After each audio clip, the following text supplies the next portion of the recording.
Hi everyone, আমি বিপাশা। আমার নতুন একটা মিনি ভ্লগে তোমাদের সবাইকে অনেক অনেক ওয়েলকাম। তো লাস্ট ভ্লগে আমি শেয়ার করেছিলাম যে জন্মদিনের বাকি পার্টটা আমি শেয়ার করব অন্য ভিডিওতে।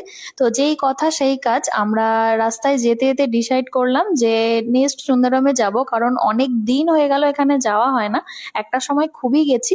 তো 2024-এ ধনতেরাসের দিন লাস্ট আমরা গেছিলাম, আর আজকেই যাওয়া, কারণ বর্ধমানে অনেক নতুনত্ব ক্যাফে রেস্টুরেন্ট খুলে গেছে, তার জন্য এটাকে আমরা প্রায় অনেকেই ভুলতেই বসেছি বলতে গেলে।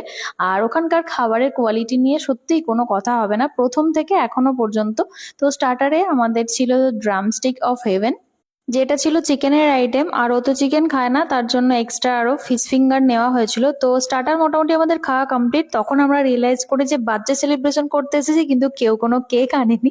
তাই ব্লিঙ্কিটই একমাত্র ভরসা। ব্লিঙ্কিট থেকে বর্দি বললো একটা অর্ডার করো কেক।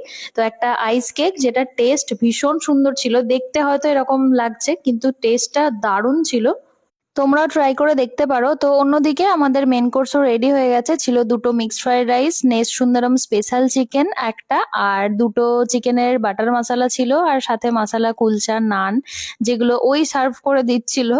আর যেহেতু ও চিকেন খায় না, তার জন্য ওর স্পেশাল পনিরের একটা আইটেম নেওয়া হয়েছিল, আর ডিমটা নিয়েছে ও। আর লাস্টে ছিল মাসালা কোল্ড ড্রিঙ্কস। তো এবার আছে গিফটের কথায়। গিফট মানে আমার যেগুলো প্রয়োজন ছিল ওকে আমি সেগুলোই দিতে বলেছি। এই থ্রি পিসটা নিয়েছিলাম বার্থডের দিন সন্ধ্যাবেলায় পরবো বলে, যেটা পরের দিন সকাল 11টায় এসেছে। তো কিছু করার নেই, তার জন্য এই ব্লু কালারের শর্ট কুর্তিটা আমি পরেছি, যেটা আমার ভীষণ পছন্দ হয়েছে। সাথে ছিল দুটো ওয়ান পিস, একটা স্যাটিনের শার্ট, আর মেজ দিয়ে একটা খুব সুন্দর চুড় গিফট করেছে, যেটা আমি নেক্সট ভিডিওতে দেখাবো। তো এই হচ্ছে আমার জন্মদিনের ব্লগ। এত সুন্দর দিন আমাকে উপহার দেওয়ার জন্য সবাইকে অসংখ্য ধন্যবাদ।